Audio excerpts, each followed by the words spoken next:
I'm Ronan O'Connell. I'm Vice President of the Royal College of Surgeons in Ireland, Emeritus Professor of Surgery at University College Dublin, a consultant colorectal surgeon at St Vincent's University Hospital in Dublin, Ireland, and I'm one of the editors of Bailey and Love, the 27th edition. Well, surgery has traditionally been an apprenticeship study, in that students would be attached to a senior surgeon and would learn really by immersion and exposure. In the early 1900s, there was a change in the way most medical education took place as a result of the Flexner report in the United States, which required that medical students would have a basic scientific background before embarking on a clinical education. Over time, that defined the curricula that we are now familiar with. But as a result of a report in the United Kingdom in the 1960s, the Todd report, there was an increasing emphasis on problem-based learning and systems-based learning. And that now is the way many medical schools teach, not just surgery, but all specialties. So more recently, the Lancet Commission on Medical Education has determined that we need not just to have the science base and the problem learning base, but we need to determine that those we educate have core competencies. And those core competencies are the abilities to perform tasks that you would expect a medical practitioner to be able to do at the various stages of training.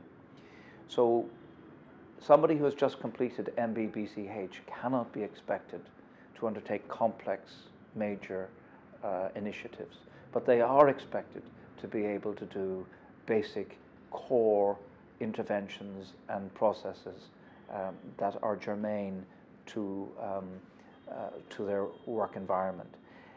And building on that, then training after MB-BCH should evolve so that at each level core competencies are developed commensurate with the level of the position. And I think this is what's happening now. We are training to competence and assessing competence rather than assessing global knowledge.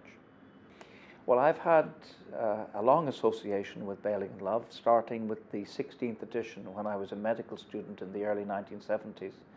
In fact, it was the last edition that McNeill Love, who was one of the two founding authors of Bailey and Love, he was involved with editing that edition. Sadly, he died in 1974.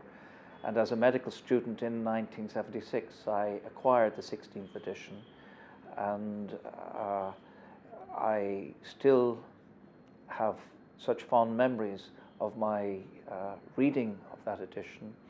It gave me a very strong basic knowledge in surgery. It was based very much on the clinical problems that I was seeing as a student.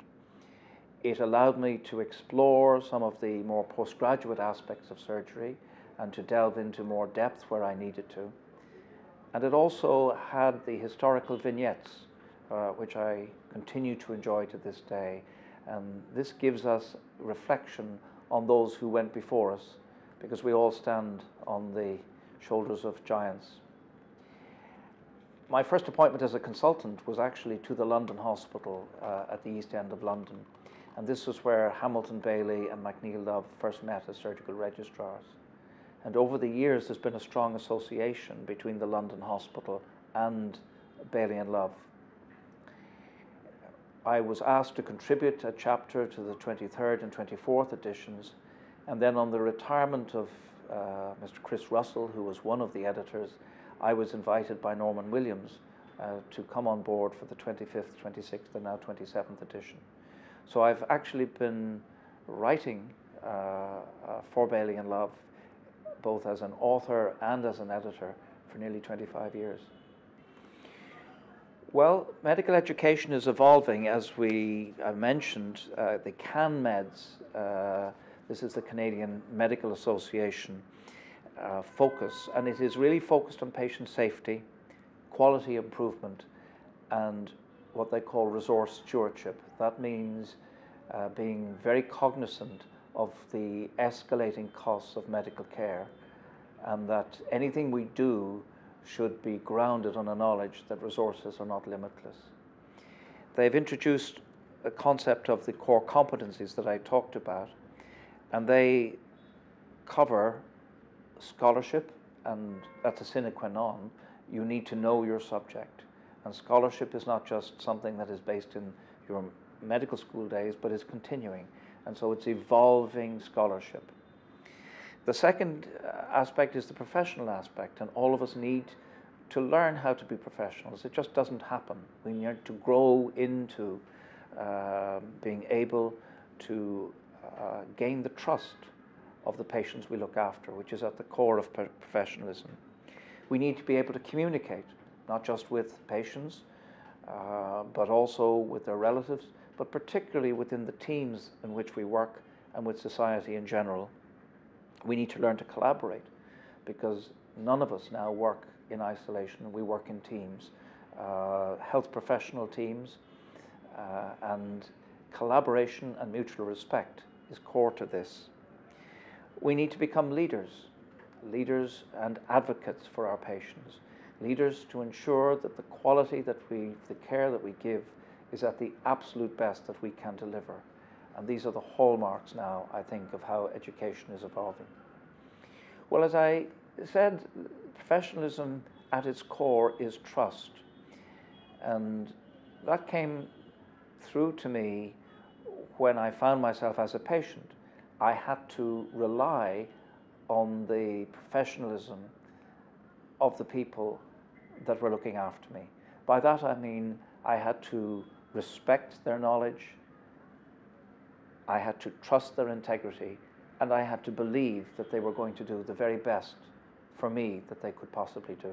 Bailey and Love is unique amongst surgical textbooks in that it covers the very broad curriculum that is surgery. It just doesn't focus on particular aspects. In that I mean it covers in detail the fundamentals of surgery. There are chapters at the beginning in section 1 that cover everything from wound healing to the metabolic response to surgical insult, right up to quality improvement and patient safety.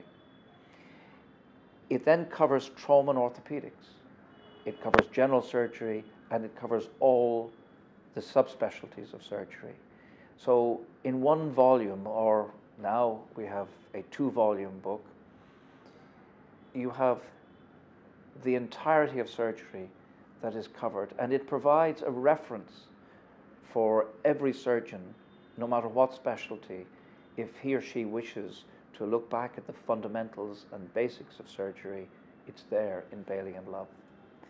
And it's particularly applicable, I think, to the generality of surgery in this part of the world, and it is very gratifying to know that Bailey and Love is still a highly respected title in India. Well, as with any textbook, it needs to keep abreast of developments, and that's why we have a 5-year cycle, and that each chapter is rigorously reviewed by the editors, and new authors are brought in where required.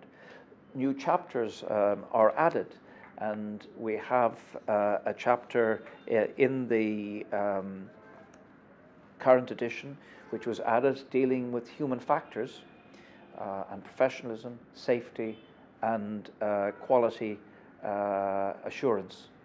These are very important concepts that are contributing to the safety of our surgery and the outcomes for our patients. We are going to have to clearly examine the requirements of our Indian readership, and I'm not sure that we have addressed this to the extent that we should, and perhaps we should develop an advisory board from India so that we could know more fully what requirements are needed by our readership in India for the next edition, which we're beginning to plan.